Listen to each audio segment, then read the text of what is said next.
Assalamualaikum warahmatullahi wabarakatuh. Uh, Hari ini kita nak buat tajuk kita hari ini kita nak buat ulang kaji berkaitan dengan tajuk yang biasa kita jumpa lah, hukum linear. Hukum linear. Okey, ingat lagi tak hukum linear? Hukum linear adalah berkaitan dengan jap. Hukum linear ini kita nak jadikan sesuatu graf. Kita nak jadikan sesuatu graf daripada graf yang bukan linear. Okey, daripada graf yang mungkinlah entah apa-apa graf, kita nak jadikan dia sebagai linear. Okey. So macam mana kita nak jadikan dia sebagai linear? Daripada graf yang kita anggap dia sebagai kuadratik ataupun graf adalah kubik kan, ataupun salingan semua graf, kita nak jadikan dia dalam keadaan linear. Yang mana dalam keadaan linear ini kita kena jadikan dia, benda yang paling utama adalah y mx tambah c. Yang mana y sama dengan mx tambah c ini sebenarnya datang daripada persamaan garis lurus, iaitu persamaan garis lurus yang kita adalah y sama dengan mx tambah c. Apa yang membezakan dua ini? Yang membezakan dia adalah y, ni y besar, ni x besar. Okey. Apa beza dia? Okey, beza dia adalah dari segi dia punya axis ataupun dia punya apa kita panggil paksi. Okey, paksi y besar ini dengan paksi y kecil ini dia adalah berbeza. So katakan kalau kita buat dalam bentuk graf, sekejap. Okay, dalam bentuk graf, tekan ini, graf kita untuk garis lurus yang biasa yang kita belajar dalam matematik moden, ini akan jadi y, ini akan jadi x. So kalau untuk y besar sama dengan mx tambah c ni, c ni sepatutnya kecil sikit lah. Yang ini dia akan melibatkan graf yang mana paksi y dia ni boleh menjadi apa-apa huruf ataupun maksudnya dia boleh jadi y dan x. Dia boleh jadi x kuasa 2y, dia boleh jadi x kuasa 2 apa lagi? Per y, mana-mana yang berkaitan lah. Sebab itulah dia jadikan y ini besar. Sebab nak menunjukkan y besar ini boleh mewakili mana-mana huruf y dengan x. Tak kira lah dalam keadaan bahagi, pecahan, darab, semua dia boleh. Dan juga di paksi x juga dia akan jadi 1 per x, mungkin juga x kuasa 2, mungkin juga apa lagi, x kuasa 3, 1 per x kuasa 3. Okey. Dan benda-benda ni sebenarnya dia adalah bersyarat. So kita tinggalkan dulu persamaan garis lurus yang biasa, map modern, sebab kita tak nak bincang y sama dengan mx tambah c yang berkaitan dengan map modern. Kita nak bincang yang berkaitan dengan hukum linear. Maksudnya kita jadikan sesuatu graf yang bukan dalam keadaan linear, kita hukum dia supaya dia menjadi linear lah, ataupun dalam keadaan lain dia menjadi straight line. Okey. So, sebelum kita pergi jauh, kita kena tahu dulu syarat-syarat yang mesti ada pada y sama dengan mx tambah c bagi hukum linear. Okey, pertama sekali kita pergi kepada y. Okey, y ni, syarat y dia mesti merangkumi wajib ada y. Dia mesti wajib ada y. Okey. Dan selain daripada y, dia boleh juga ada x, tetapi wajib y.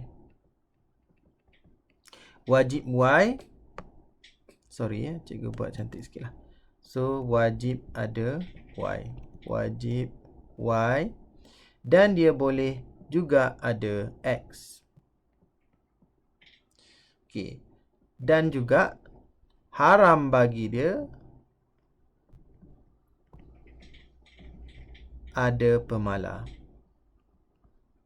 Ingat pemalar tu apa dia? Contoh nombor lah.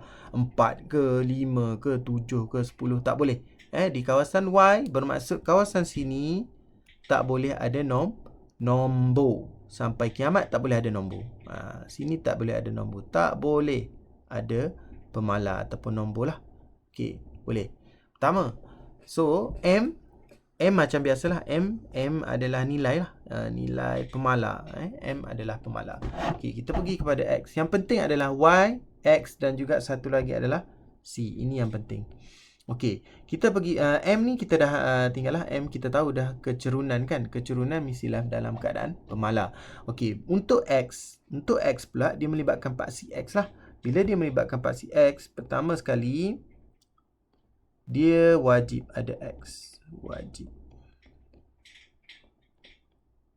ada X. Wajib ada X pada paksi. Tengok semua ada X. Ada X, ada X, ada X. Wajib ada X. Tetapi dia ada syarat kedua, tidak boleh ada Y. Sampai kiamat. Tak boleh ada Y.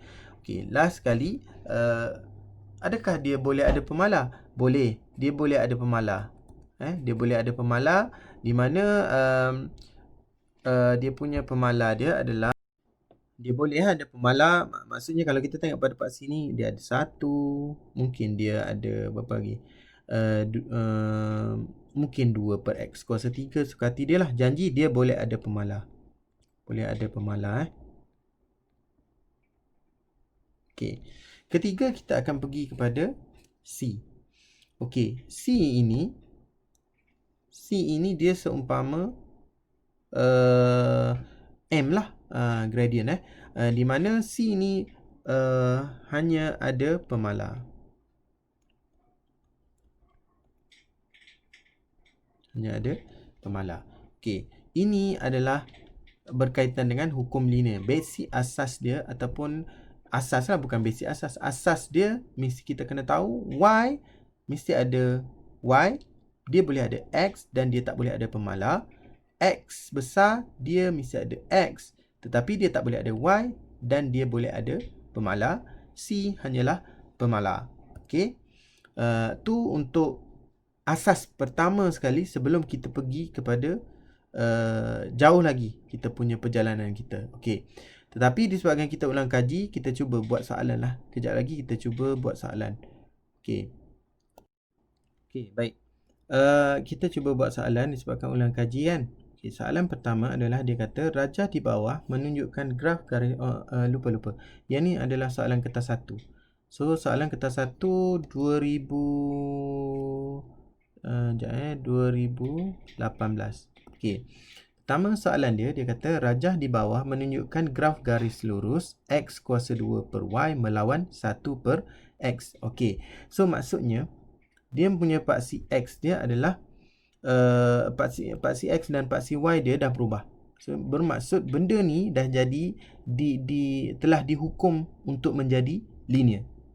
Kenapa cikgu tahu dia dihukum menjadi linear? Disebabkan dia punya paksi Y dan juga paksi X dia dah berubah. Daripada asal kita belajar, biasanya asal dia adalah Y, sini adalah X. Dia dah berubah menjadi X kuasa 2 per Y dengan 1 per X. Di mana apabila dia berubah, kita dah tahu dia adalah telah dihukum untuk menjadi linear. Sebab itulah graf dia linear. Okey, ni graf dia jadi linear. Kalau perasan ni graf dia jadi linear. Okey, so maksudnya dalam erti kata lain, kita boleh straightforward lah. Kita boleh jadikan dia terus dalam keadaan persamaan Y besar. Okay, Y besar M X besar tambah C. Okey. Ini gambaran pertama apabila kita tengok graf ni. Barulah kita mula baca soalan dia lah. So, rajah di bawah menunjukkan graf garis lurus X kuasa 2 per Y melawan 1 per X. Okey. Dalam erti kata lain, paksi Y dah menjadi X kuasa 2 per Y. Paksi X dah menjadi 1 per X. Bila dia jadi macam ni, automatik dalam kepala kita dah anggap dia adalah dalam keadaan hukum linear. Y sama dengan MX tambah C. Okey, so berdasarkan rajah di atas, ungkapkan Y dalam sebutan X. Maksudnya, apabila dia kata Y dalam sebutan X ni, dalam kepala kita mesti ingat Y, jawapan akhir kita mesti Y sama dengan berapa X. Okay. So, seterusnya, kerja kita adalah kita gantikan Y besar dengan X besar ni dengan apa yang ada dekat graf yang dia bagi. Okay. Kita pun tengok. Bila kita tengok gitu, tengok, okay. So, tempat Y ni, tempat Y diduduki oleh X kuasa 2 per Y. Sama dengan, M tak tahu kan? Tulis dulu, M. X besar berapa? X besar adalah 1 per X. Okay, cikgu pisahkan supaya nampak. Tambah C. C dah ada. Negatif 5. Okay. Negatif 5. Okay. Cikgu nak highlight satu lagi. Okay. Apabila kita tengok graf ini, secara automatik, apabila dia kata paksi Y itu X kuasa 2 per Y dengan paksi X 1 over X, secara automatiknya titik 6 ini, okay, titik 6 ini bukan lagi titik X. Bukan lagi titik X. Dia bukan X. Dia dah jadi titik 1 over X ataupun 1 per X. Titik bagi 4 ini, dia bukan lagi Y, tetapi dia adalah X kuasa 2 per Y. Kena ingat. So, ini pun sama. Ni adalah koordinat dia adalah 0, negatif 5. Di mana 0 ini hak milik 1 per X. Negatif 5 ini adalah X kuasa 2 per Y. Kenapa cikgu? Sebab dia dah berubah paksi dia. Daripada Y dia menjadi X kuasa 2 per Y. Daripada X dia menjadi 1 per X. So, secara automatik, koordinat yang berada di dalam graf itu akan bertukar mengikut paksi yang telah diberilah. Okey. So, sekarang kita kembali kepada soalan kita. So, kita pun dapatlah X kuasa 2 per Y sama dengan M 1 per X tolak 5. Okey. So, kita punya masalah sekarang, kita akan berhadapan dengan masalah yang mana kita nak jadikan dia Y sama dengan berapa X. Tapi masalah kita satu je kita tak selesai lagi sebab kita tak jumpa pemalar pada apa? Kita tak jumpa lagi pemalar pada M. M ni kita tahu dia adalah kecerunan. So, kita pun kiralah M. Okay, kita ambil sini M. M sama dengan Y2 tolak Y1 per X2 tolak X1. So, kita pun anggaplah ini. Kita boleh anggapkan dia sebagai Y lah. Tetapi dalam hakikat yang sebenarnya dia bukan Y. Ini bukan Y. Ini bukan Y. Ini bukan. Nanti silap tukar dengan X pula. Bukan Y. Ingat. Tetapi kita anggap je lah. Sebab kita nak jadikan dia kecerunan. So, jadilah dia Y2. Yang mana satu Y2? Okey, cara kita nak melihat graf ni, sebenarnya kita mesti melihat di sebelah kiri dahulu. Apabila di sebelah kiri dahulu, kita tengok sebelah kiri, titik mana yang kita akan jumpa dulu? Kita akan jumpa titik 0, negatif 5 dahulu. Barulah kita akan jumpa 6, 4. So, ini akan jadi pertama. Yang ini akan jadi kedua. So, inilah X2, Y2 lah dalam arti kata lain. Dia bukan X, dia bukan Y dan dia bukan X. Tetapi kita anggaplah dia sebagai X dengan Y untuk kita cari kecerunan. Okey, yang ni dia akan jadi X1, Y1. Okay, so, jadilah dia 4 tolak negatif 5 per X kuasa 2 dia adalah 6 tolak 0 lah. Okey, so kita akan dapat 9 per 6. Kecilkan wajib kecilkan. Nanti kita tak akan dapat markah penuh kalau kita tak kecilkan. Paling senang kerja kita ambil kalkulator je. Masukkan dalam kalkulator, tekan je sama dengan, terus dapat. Okey, jawapan dia adalah 3 per 2 lah. Okey, so kita pun masuk dalam ni. Jadilah dia X kuasa 2 per Y sama dengan 3 per 2 1 per X tolak 5. Okey. Kerja kita sekarang, kita nak jadikan Y duduk seorang-seorang. Mana nak jadikan Y duduk berseorangan? Okey, so kita simplifykan dia dulu. X kuasa 2 per Y sama dengan ini sebenarnya 3 per 2 X tolak 5. Cikgu, boleh tak saya nak darab silang? Boleh awak nak darab silang. Tetapi awak nak darab silang, awak kena pastikan kiri dan kanan sebagai single. Sekarang dia bukan single. Sekarang dia, yang ni single, yang ni dia ada dua ungkapan ni. 3/2x dengan tolak 5. So, benda ni kita tak boleh sama. Tak boleh. Satu tak boleh sama dengan 2. Apa yang kita buat? Macam mana kita nak jadikan dia satu supaya kita boleh jadikan dia darab silang? Okay. So, pertama, kalau cikgu senang. Cikgu cuba satukan antara 3/2x dengan tolak 5 ni, cikgu cuba satukan. Bermaksud apa? Apa maksud dia? Maksudnya kita jadikan dia punya penyebut sama. Okey. So sekarang kalau kita tengok x kuasa 2 per y sama dengan 3/2x tolak 5. Macam mana cikgu saya nak jadikan dia sama? Okey, nak jadikan sama, 5 ni sebenarnya kalau dalam pecahan dia adalah 5/1. Betul? So, macam mana kita nak jadikan dia sama seperti 3/2x? Kita darab 2x. Darab 2x. Jadilah dia x kuasa 2 per y sama dengan 3/2x tolak 10x per 2x. Nampak? Penyebut dia dah sama. Okey. Bila dah sama, jadilah dia x kuasa 2 per y sama dengan 3 tolak 10x per 2x. Nampak? Ni dah jadi 1. Ni dah jadi 1. Sama tak? Dah sama. Okey. Apa yang kita buat? Bila kita dah tahu dia satu-satu, jadi kita pun boleh mula langkah untuk darab silang. Okey. Macam mana darab silang? Okey, darab silang adalah zap gitulah.